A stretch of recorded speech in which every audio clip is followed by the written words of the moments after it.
Baby, be in love with your fantasies. I can be a star, make us tie so bright. Welcome to my dungeon, this is ecstasy. Let me play the fantasy.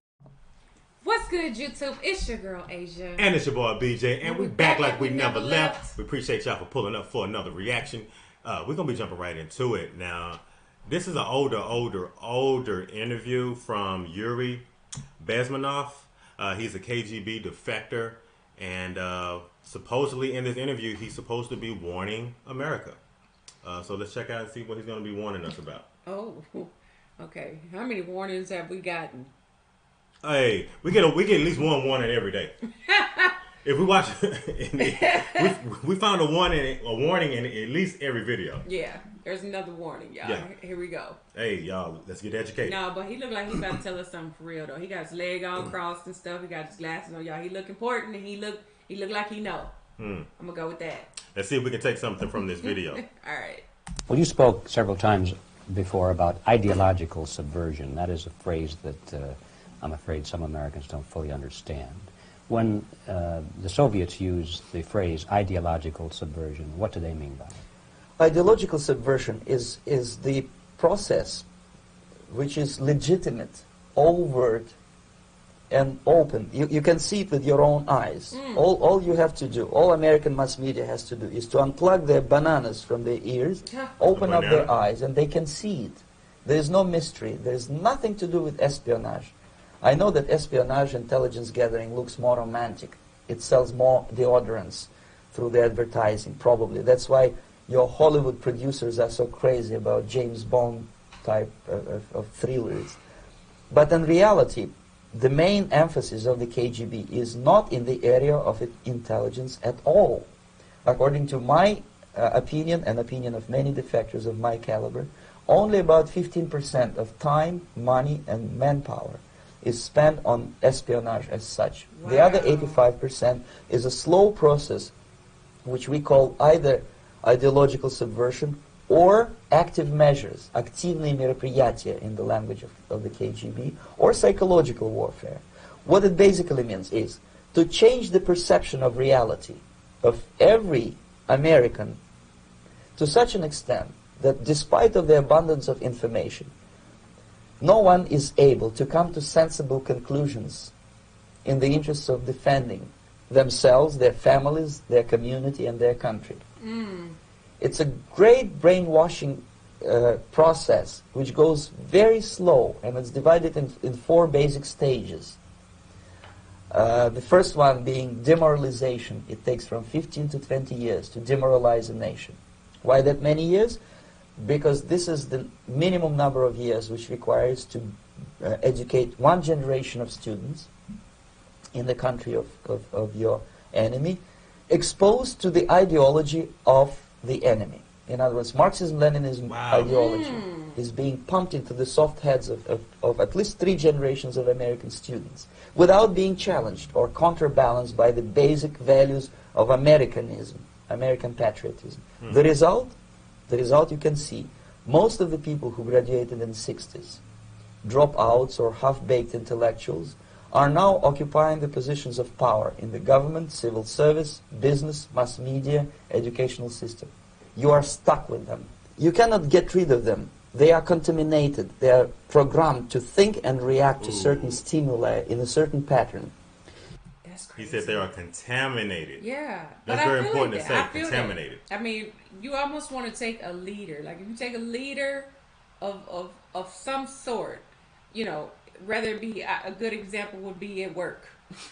And you try to tell like your VP something that, you know, in terms of like some extra step maybe you got to do at work that doesn't make any sense for you to do at all. Or we shouldn't even have this part of the system even implemented into what it is that we do every day. And they could care less, because at the end of the day, it's like they're collecting a check, they're getting their money, they're making what, you know, they're meeting their quotas. But at the end of the day, it's like you can explain and beat it in their head all day long about a policy that's in place that shouldn't even be there. It doesn't benefit, it doesn't help anybody, it just creates more work.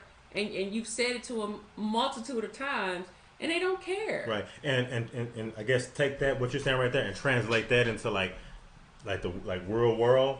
Like Yeah. real world thing, that's kind of what you're seeing right now, especially when you get like politics and you have like these old politicians, and it's like you can like you're trying to beat it over the head. Hey, we need to be doing this. This is, Yeah. and it's like they're stuck, like he said, with this old ideology, and they're contaminated. This is the way it is. With the way it should be, right. the way it's gonna be. Feeling like the way that it's set in stone, Yeah. because the way that you will, way what he's saying right there, like people that were like in this 50s and the 60s, and I see that right now, especially with like politicians and people that are supposed to be like community leaders, and I'll sit there and look at them and I'm like, everything that you're preaching, everything that you're saying, it just sounds so outdated. Right.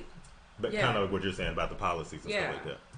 You cannot change their mind, even if you expose them to authentic information, even if you prove that white is white and black is black, you still cannot change the basic perception and the logic of behavior.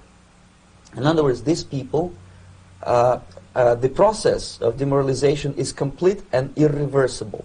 To get rid society of these people, you need another 20 or 15 years to educate a new generation of patriotically minded and common sense people who would be acting in favor and in the interests of the United States society. And yet these people who've been programmed and, as you say, in place, and who are favorable to an opening with the Soviet concept, these are the very people who would be marked for extermination in this country? Most of them, yes. Simply because the psychological shock when they will see in future what the beautiful society of equality and social justice means in practice, obviously they will revolt. They will be very unhappy, frustrated people, and the Marxist-Leninist regime does not tolerate these people. They will join the links of dissenters, dissidents. Unlike in present United States, there will be no place for dissent in future Marxist-Leninist America.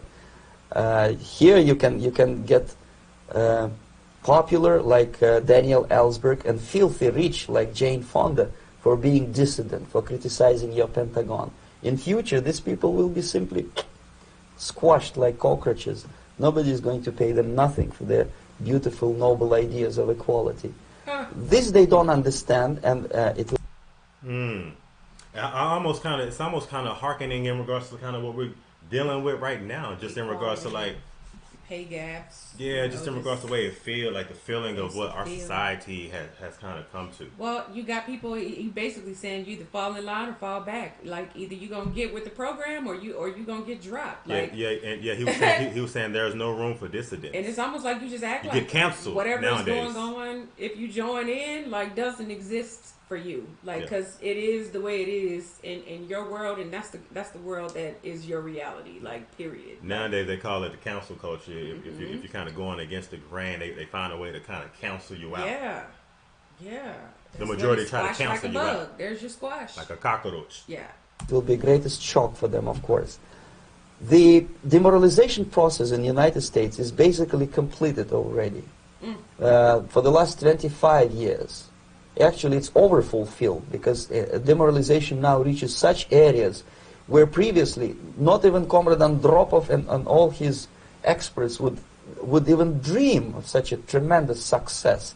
Most of it is done by Americans to Americans, thanks to lack of moral standards. As I mentioned before, exposure to true information does not matter anymore. A person who was demoralized is unable to assess true information. The facts tell nothing to him. Even if I shower him with information, with authentic proof, with documents, with pictures, even if I take him by force to the Soviet Union and show him concentration camp, he will refuse to believe it until he is going to receive a kick in his fat bottom. When a military boot crashes his, then he will understand, but not before that. That's the tragic of the situation of demoralization. So basically America is stuck with demoralization, and unless, even if you start right now, here, this minute, you start educating new generation of Americans, it will still take you 15 to 20 years to turn the tide of ideological perception of reality back to normalcy and patriotism. The next stage is destabilization. He said demoralization. Do you feel like that's a tactic that's used in our society, especially like as far as like in our government, like using that upon the people to demoralize people? Mm-hmm. Because I can definitely tell you right now, the morale that I see, the morale that I feel a lot of times now is a lot lower than what it was, a year ago, I feel 2 like years that. ago, maybe 3 years ago. I definitely feel like that. I feel like it's changed tremendously. I mean, if you think back 10 years, like, shoot, 15 years even, it seems like just it just almost like the air has changed. Yeah. Like, people aren't the same like as they used to be 15 years ago, and that's not a lot of time. It's not a lot of time at all. 15 years ago, it seems like, if you think back 15 years ago, how much happier you probably felt, like inside, just being around people, talking to people, going to work every day, waking up to just see another day. It was just different. It's just different. And if you compare that to now, it doesn't. It feels a lot different, doesn't it? It doesn't fit. Yeah, it doesn't. That's almost like someone in the inner city, kind of like people that look like people that's really, really struggling and living hard. Someone that's struggling every day or barely surviving, they're going to have a different moral compass than someone that's living okay. Yeah. That has a different moral. Like your morals are going to be different. Like when you're demoralized, it's like your moral compass is skewed to a degree. Yeah. So I feel like that could be a tactic in regards to like demoralizing people or demoralizing a society. I absolutely agree with that. Yeah. This time, subverter does not care about your ideas and the patterns of your consumption. Whether you eat junk food and get fat and flabby, it doesn't matter anymore. This time, and it takes only from 2 to 5 years to destabilize a nation. What matters is essentials: economy, foreign relations, defense systems. And you can see it quite clearly that in some areas, in such sensitive areas as defense and economy, the influence of Marxist-Leninist ideas in the United States is absolutely fantastic. I could never believe it 14 years ago when I landed in this part of the world that the process will go that fast. The next stage, of course, is crisis. It may take only up to 6 weeks to bring a country to the verge of crisis. You can see it in Central America now. And after crisis, with a violent change of power, structure, and economy, you have so-called the period of normalization. It may last indefinitely. Normalization is a cynical expression borrowed from Soviet propaganda. When the Soviet tanks moved into Czechoslovakia in '68, Comrade Brezhnev said, "Now the situation in brotherly Czechoslovakia is normalized." This is what will happen in the United States if you allow all these schmucks to bring the country to crisis, to promise people all kind of goodies and the paradise on earth, to destabilize your economy, to eliminate the principle of free market competition, and to put a big brother government in Washington, D.C., with benevolent dictators like Walter Mondale, who will promise lots of things, never mind whether the promises are fulfillable or not. He will go to Moscow to kiss the bottoms of new generation of Soviets. Your eye rolling, your eyes keep rolling. What's going on? I mean, because everything that he's saying seems like exactly what is happening right now. Like you talk about, like hell, we're on the verge of a crisis right now. The food shortage is coming up. We got inflation. So rates are going up. Like the gas prices are through the roof. Like we just saw that when we were looking up the internet that the interest rate just went up again last week. Yeah, and it just seems like it seems like it went so fast. 2 to 5 years. Like been about 2 years so far. Yeah. Like just literally, like it's like what he's saying is almost. And I'm chuckling, but I'm not gonna lie, like it's kind of making me nervous. I'm chuckling because it's not laughable, but it's like ringing true to what he's saying. It's unbelievable. And this is what an interview from like the 80s, probably somewhere around in there. He said he's a KGB defector. I'm thinking maybe like the 80s or something like that. And everything that he's talking about right now, I just feel like it's just ringing true because just like he said, you destabilize a people or you destabilize a nation. I feel like when you That's exactly what's happening. I feel like a lot of people have become destabilized. I feel like when you destabilize things, I feel like that's a tactic that somewhat the government could possibly use to gain more control. Because if you destabilize people, you mess up the economy, you make people more dependent upon you for things. You see what I'm saying? So I feel like sometimes that could be a tactic for people to take over, to take more control. Like he said, to put in more government, to destabilize, to mess up the economy, but at the same time to create a bigger government so it gives them more control. You see what I'm saying? Yeah. Because when you have people that's doing well and they making money and everybody can kind of take care of themselves and I don't need you, then it's like you make people feel more independent rather than feel more dependent upon someone. Right. You know? Yeah. And hey, he's speaking some truth in this. Yeah. I definitely hear the truth in it right now. Soviet assassins, never mind. He will create false illusions that the situation is under control. Situation is not under control. Situation is disgustingly out of control. It is disgustingly out of control right now. It's out of control. It's getting to a disgusting point. Situation is not under control. Situation is disgustingly out of control. Most of the American politicians, media, and educational system trains another generation of people who think they are living at a peacetime. False. United States is in the state of war. Undeclared total war against the basic principles and the foundations of this system.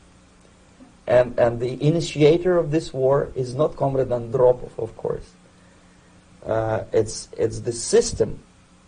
However ridiculous it may sound, the world communist system or the world communist conspiracy, whether I scare some people or not, I don't give a hoot. If you are not scared by now, nothing can scare you. But you don't have to be paranoid about it. What actually happens now, that unlike myself, you have literally several years to live on unless the United States wake up. The time bomb is ticking. With every second, the disaster is coming closer and closer. Unlike myself, you will have nowhere to defect to, unless you want to live in Antarctica with penguins. This is it. This is the last country of freedom and possibility. Okay, so what do we do? What is your recommendation to the American people? Well, the immediate thing that comes to my mind is, of course, there must be a very strong national effort to educate people in the spirit of real patriotism, number one. Number two, to explain them the real danger of socialist, communist, whatever, welfare state, big brother government. If people will fail to grasp the impending danger of that development, nothing ever can help United States. You may kiss goodbye to your freedom, including freedoms to homosexuals, to prison inmate. All this freedom will vanish, evaporate in 5 seconds, including your precious lives. The second thing, the moment at least part of United States population is convinced that the danger is real, they have to force their government. And I'm not talking about sending letters, signing petitions, and all this beautiful, noble activity. I'm talking about forcing United States government to stop aiding communism. Because there is no other problem more burning and urgent than to stop the Soviet military-industrial complex from destroying whatever is left of the free world. And it is very easy to do. No credits, no technology, no money, no political or diplomatic recognition, and of course no such idiocy as grain deals to USSR. The Soviet people, 270 millions of Soviets, will be eternally thankful to you if you stop aiding a bunch of murderers who sit now in Kremlin and whom President Reagan respectfully calls government. They do not govern anything, least of all such complexity as the Soviet economy. So basic, two very simple, maybe too simplistic answers or solutions, but nevertheless they are the only solutions. Educate yourself, understand what's going on around you. You are not living at a time of peace. You are in a state of war, and you have precious little time to save yourself. You don't have much time, especially if you are talking about young generation. There's not much time left for convulsions to the beautiful disco music. Very soon it will go, just overnight. If we are talking about capitalists or wealthy businessmen, I think they are selling the rope on which they will hang very soon. If they don't stop, if they cannot curb their unsettled desire for profit, and if they keep on trading with the monster of the Soviet communism, they are going to hang very soon. And they will pray to be killed, but unfortunately they will be sent to Alaska probably to manage industry of slaves. It's simplistic. I know it sounds unpleasant. I know Americans don't like to listen to things which are unpleasant. But I have defected not to tell you the stories about such idiocy as microfilm, James Bond type espionage. This is garbage. You don't need any espionage anymore. I have come to talk about survival. It's a question of survival of this system. You may ask me, what is it in for me? Survival, obviously. Because unlike, as I said, I am now in your boat. If we sing together, we will sing beautifully together. There is no other place on this planet to defect to.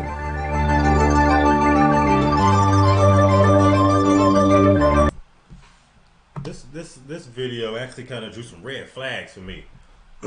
Definitely drew some red flags. It's chilling almost. Like some of the stuff he was saying, like I literally was feeling like I was getting goosebumps just like thinking about like the comparison. I have no idea. Let me see. This video was posted on February 1st, 2013. Let me see 29 years ago. So 29 years ago from 2013. So you probably are about right. It's almost 30 years. 03, 93, 83, almost. So 84 in a sense was when this was probably kind of done in there somewhere. Yeah. When this was actually recorded, which it looks like it because you can just tell by the quality of the video. But like everything 80s. That he's saying, for it to be that old, and here we are, what? 2022, and it seems like everything he's saying is literally unfolding before our eyes, like literally, like right now. That's scary to think about. Definitely, it definitely is. You think about like us being like the only country, like he's like, there's nowhere else for you to run to. There's no more freedom. Where are you gonna go? Like you gonna go run into another? They're like, this is the last one. You know what I mean? And the last of the last. So what? Are they trying to just get America to, the Americans to just fall in line with the whole, communist idea of just being run by a government that tells you everything that you can and can't do? Controls every move that you make. Like, why would they want to make people that way? Especially if we have a freedom. Like, why take something away from people that people are prideful of having? Like, take joy in being a part of. Like, people are proud to be Americans. And it's just like, man, the fact that we have a government that's running us into a a communist country. Like, I had it is. I had a friend. He sent me an email, and as I read that email and kind of just went through it, he even was saying something in regards to like, we live in a democracy, but he said we live in a democracy that has communist practices. That's what he told me that, and I really didn't really understand what he said, and I didn't really draw the correlation to it. After watching this video and kind of understanding what Yuri kind of was breaking down in regards to like the ideology, it does draw like some red flags in my head, because it's like everything that he's talking about and the things that he's speaking about is almost like that's what's happening right now. It like the psychological part of it, like the psychological fight. It seems like that's where the battle is being fought at. The fight is not on the battlefield anymore. I feel like the fight is psychological now. You know what I mean? Yeah, because you almost have to convince yourself, like they got to try to convince you. Yeah, of what makes sense versus like whatever your moral compass is. That's what you said. Like basically, like people have just kind of let their guard down when it comes to morals. Like it's like kind of like whatever. Now. And you know why? It's because of the demoralization. When you demoralize the people, it's like people go into survival mode. But now he said, like, we're past that point now. Then you go into destabilization. But he was saying we were done with the demoralization part of it back then. So we got to be kind of close to the next stage. Yeah, I'm not sure. But everything that he's speaking about, it's like you kind of feel it right now in regards to kind of what he's speaking in regards to. in regards to like big government, demoralizing, destabilizing like the economy. And we was talking about that like last week or the week before that, and we were like, well, why are these policies being in place if it's affecting the economy this way? But the burning question after that is like, why? And so now get into this video, and now he's talking about destabilization of an economy. It's kind of like bing, like the light bulb is kind of going off. So wow. So I like this video for that reason, because I feel like this video kind of aids pretty well in regards to what he's saying. In regards to what he's saying, it's aging pretty well. I'd be the one person going, I told y'all. I told you that. I told you that was what was going to happen. I already said it. Y'all just didn't want to believe me because it was back then when it didn't make any sense and it didn't sound believable. You know what I mean? They'll call you a conspiracy theorist right. when you talk things of that nature. They'd say, "Oh, you're a conspiracy theorist." Wow, that's eye opening. Yeah. And I guess the reason why they would say you're a conspiracy theorist is because to them that it sounds so far fetched in regards to what you're saying. But like I said, you have to self-educate yourself. And I had another person. She was like, "I'm not gonna have my kids going to the school systems and everything like that. I'm just perfectly fine with homeschooling my kids, so I can make sure that they learn exactly what I want them to learn." You know what I mean? And that's a very, very real thing too. Yeah. When he's talking about the educational system. So absolutely. So I feel like you're being attacked by so many different ends.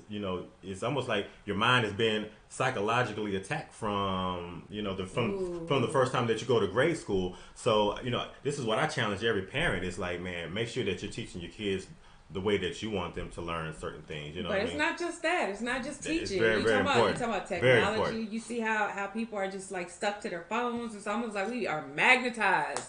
Kids they can't even put the games down. They can't stop playing on the iPads. Like, I've seen so many different these crazy videos where it's just like there's no way that this computer is doing these things to a kid's mind. But it's just like when you think about it, it's like, man, it really is. It really is. Like, you can really see it. You know, like you literally can see it. It's almost like it's taking your kid away. You know what I mean? Like, it almost feels funny to say that, but like when you think about it, it's unbelievable. Same thing for adults. It's like you sometimes you gotta unplug. You got to in order to reset. Yeah, absolutely. Especially now, like the technology, the interfaces that we've been given in terms of the internet, y'all. It's like I don't even know. Highway to hell.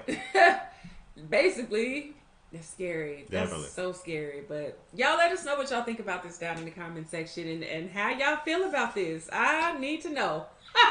But if y'all enjoyed this, be sure you give us a big thumbs up. Big. Like, comment, and subscribe. Hit the notification bell. Join the family. And if ain't nobody else told you, I love you. And we're going to see y'all in the next video, y'all.